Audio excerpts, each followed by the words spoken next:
दोस्तों, हमारे solar system में 8 प्लैनेट हैं, जिनमें से जुपिटर एकमात्र ऐसा प्लैनेट है जिसे देखकर ही कहा जा सकता है कि यह सभी ग्रहों का राजा है। साइज में जुपिटर सभी ग्रहों से बड़ा, और अगर कोई सोलर सिस्टम से दूर से देखता है तो उसे सूरज के साथ जुपिटर ही दिखाई देने वाला है। यानी कि बाकी के सभी ग्रह तो कचरे समान स्पेस में कहीं खो जाते हैं। जुपिटर इतना बड़ा है कि अगर ये सोलर सिस्टम के सभी प्लैनेट्स को 2 बार भी खा लेगा तो भी इसमें काफी जगह बच जाएगी। सबसे बड़ा होने के साथ साथ ये ग्रह सबसे ज्यादा खतरनाक भी है, और हम इंसानों के लिए तो जुपिटर इतना ज्यादा खतरनाक है कि इसके रेडिएशन से 1 सेकेंड के अंदर इंसान की मौत हो जाएगी। ये यूं कहे किसी भी जीव के लिए जुपिटर बहुत ज्यादा खतरनाक है। तो आइए आज हम बात करेंगे जुपिटर के बारे में, जो सोलर सिस्टम का सबसे बड़ा ग्रह है और सबसे खतरनाक भी। बृहस्पति को अच्छे से समझने के लिए हमें इसकी कहानी शुरू से जाननी पड़ेगी, इसलिए हमें समय में पीछे जाना होगा, तब जब जुपिटर बना ही नहीं था। सोलर सिस्टम में बनने वाला सबसे पहला ग्रह जुपिटर ही था। आज से 4.6 बिलियन साल पहले सोलर सिस्टम बिल्कुल खाली था।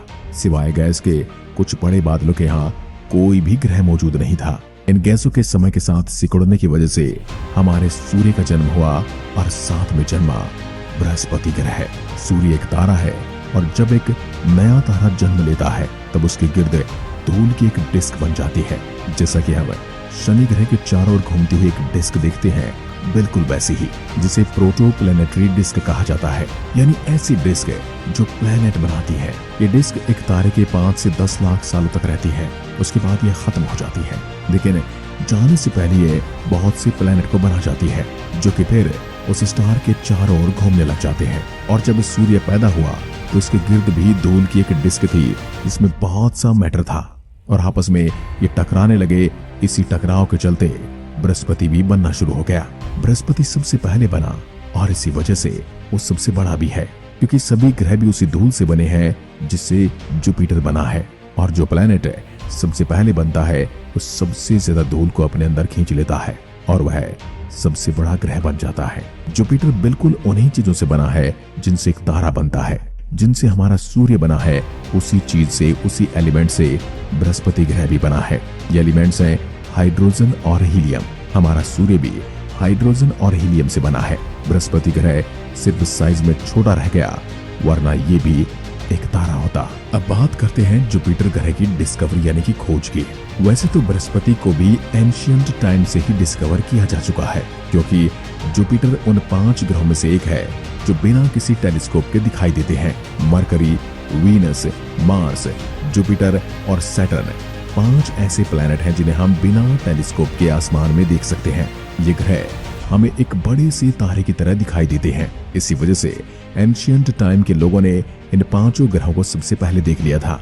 उन्हें सिर्फ यही लगता था कि सोलर सिस्टम में केवल 5 ही ग्रह हैं। जुपिटर को सबसे पहले गैलीलियो ने देखा था, जिन्होंने 1610 में एक छोटी सी टेलीस्कोप से बृहस्पति ग्रह को देखा था। उसके साथ ही गैलीलियो ने जुपिटर के 4 बड़े चांद भी देख लिए थे।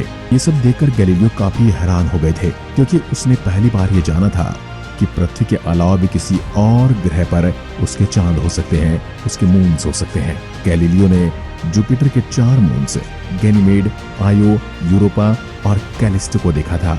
जुपिटर को तो हमने जान लिया, लेकिन एक सवाल जो सबके मन में कभी न कभी जरूर आया होगा, जुपिटर जरूरी क्यों है? बृहस्पति ग्रह की हमें जरूरत क्या है? कि जुपिटर के न होने से हमें कोई फर्क पड़ता? अगर जुपिटर आज नहीं होता तो पृथ्वी पर भी कोई जीवन नहीं होता, क्योंकि बृहस्पति पृथ्वी के लिए एक शील्ड की तरह काम करता है। यानी जो एस्ट्रॉयड हमारी पृथ्वी पर गिरने वाले होते हैं, उनको जुपिटर अपनी हाई ग्रेविटी की वजह से या तो दूर फेंक देता है या फिर उनको अपनी ओर खींच लेता है। अगर जुपिटर आज न होता तो पृथ्वी के आसपास के 3 प्लेनेट पर एस्ट्रॉयड की बारिश हो रही होती। यानी जुपिटर अपने आगे के 4 प्लेनेट को एस्ट्रॉयड से प्रोटेक्ट करता है।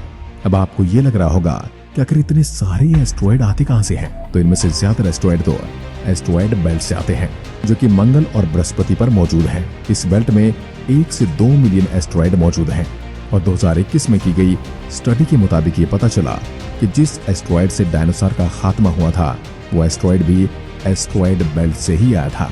एक एस्टिमेट के अनुसार एक एस्ट्रॉयड से दूसरे एस्ट्रॉयड के बीच का जो डिस्टेंस है वो लगभग 1 मिलियन किलोमीटर है। दोस्तों, अगर हमारी पृथ्वी का डायमीटर की बात करें तो यह 12,742 किलोमीटर है। यानी एस्ट्रॉयड के अंदर जो डिस्टेंस है, उस डिस्टेंस के अंदर अर्थ जितने 235 प्लेनेट फिट आ जाएंगे। अब बात करेंगे जुपिटर की कैरेक्टरिस्टिक यानी कि बृहस्पति ग्रह की संरचना की।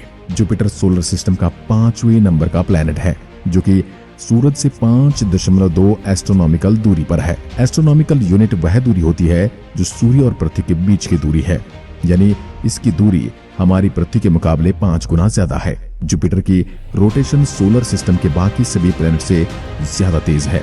पृथ्वी अपना एक रोटेशन 24 घंटे में पूरा करती है, वहीं बृहस्पति अपना एक रोटेशन 9 घंटे और 56 मिनट में पूरा कर लेता है, जिसकी वजह से सोलर सिस्टम का सबसे फास्ट रोटेशन वाला प्लैनेट बनता है जुपिटर। जुपिटर का ऑर्बिट बड़ा होने की वजह से इसे सूरज का एक चक्कर लगाने में पूरे 12 साल लग जाते हैं, जबकि पृथ्वी सूरज का एक चक्कर लगाने में सिर्फ 365 दिन यानी 1 साल का समय लेती है। और मजे की बात यह है, जब पृथ्वी सूरज के चक्कर लगाती है तो पृथ्वी पर मौसम बदलते रहते हैं, वहीं जुपिटर पर मौसम है ही नहीं। जुपिटर के साइज की बात करें तो इसकी चौड़ाई अर्थ से 11 गुना ज्यादा है, और इसमें अगर धरती को भरा जाए तो इसमें 1312 पृथ्वियां समा सकती हैं। दोस्तों, जुपिटर सौरमंडल का सबसे बड़ा ग्रह है और इसी वजह से इसके पास हर वो चीज बड़ी है। जैसे जुपिटर के पास सबसे बड़ी मैग्नेटिक फील्ड है। जुपिटर के चांद सोलर सिस्टम के सबसे बड़े चांद हैं, और सोलर सिस्टम के सबसे बड़े तूफान भी जुपिटर पर आते हैं। बृहस्पति का नाम रोमन गॉड्स के किंग के नाम पर रखा गया था, जो कि बाकी सभी देवताओं का राजा था और उनमें सबसे बड़ा था।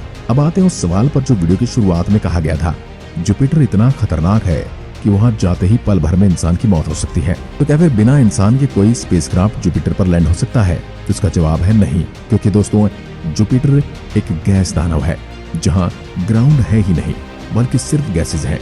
आपको पता होना चाहिए कि सोलर सिस्टम में 4 टेरेस्टेरियल प्लैनेट हैं और 4 गैसीय प्लैनेट हैं।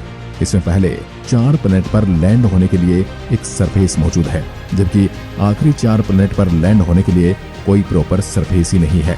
गैस वाले प्लैनेट या तो गैस से बने होते हैं या फिर बर्फ और पानी से बने होते हैं। जुपिटर और नेपच्यून को अब गैस प्लैनेट के अलावा आइस प्लैनेट भी कहा जाता है, क्योंकि ये प्लैनेट बर्फ से बने हैं। जुपिटर पर सिर्फ और सिर्फ गैस है। इन गैसों का प्रेशर इतना ज्यादा है कि अगर कोई स्पेसक्राफ्ट यहाँ लैंड भी होता है तो वह यहाँ गिरता ही चला जाएगा, और इससे पहले वह जुपिटर के कोर तक पहुंच पाएगा, उससे पहले ही वह गैस के प्रेशर में फट जाएगा। जुपिटर पर अब तक 9 स्पेसक्राफ्ट भेजे जा चुके हैं, जिनमें से केवल गैलीलियो ही जुपिटर के अंदर तक जा पाया है। वॉयेजर 1 और वॉयेजर 2 जब जुपिटर के पास से गुजरे थे, तब दोनों से मिली जानकारी ने बताया कि जुपिटर के पास अपने रिंग्स हैं और उसके कुछ नए मून्स को भी उन्होंने डिस्कवर किया था। साइंटिस्ट ने सोचा क्यों ना एक ऐसा स्पेसक्राफ्ट बनाया जाए जो जुपिटर के अंदर जाकर इन सभी चीजों को अच्छे से स्टडी कर सके। दोस्तों, आप अगर अगली वीडियो में जानना चाहते हैं कि उस प्रोब जुपिटर में लैंड करने के बाद क्या हुआ था, तो कमेंट में लिखकर जरूर बताइएगा। हम उसके ऊपर भी एक कंप्लीट वीडियो बनाएंगे। आखिर जब वह जुपिटर पर उतरा तो उसने क्या देखा और जुपिटर में कहां तक वो अंदर की जानकारी निकाल पाया। एक बार फिर मिलते हैं। अगर आपको हमारा वीडियो अच्छा लगे तो वीडियो को लाइक और चैनल को सब्सक्राइब करना ना भूलें। नमस्कार, जय हिंद, जय भारत।